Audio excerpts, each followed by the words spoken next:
κυκλοφοράω, μου έχει περάσει το μάτι, πιστεύω, και τα δύο, το ένα σίγουρα, το άλλο παίζεται.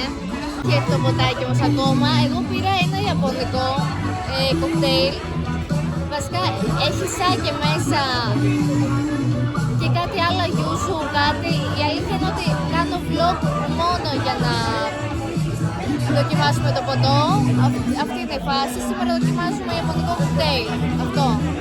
Αυτό είναι το Japanese orgasm. Φαίνεται οργασμικό, είναι αλήθεια, αλλά και αυτό που φέρανε δίπλα φαίνεται οργασμικό, δεν ξέρω. Και αυτό λέγεται Lila Paus. Lila Paus cocktail, δεν ξέρω. Αυτό το Japanese orgasm έχει μέσα κάτι, έχει σάκε, έχει αγκούρι, έχει τζιν και έχει ένα γιούζου κάτι.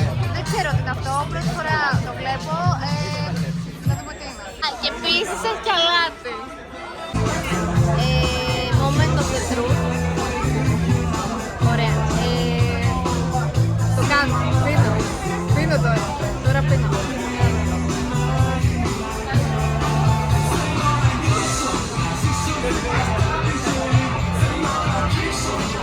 Το νιώσα δυνατά που λέει και ο φίλος πάνω. Δεν νιώθω αλκοόλ πολύ, είναι πολύ ωραίο.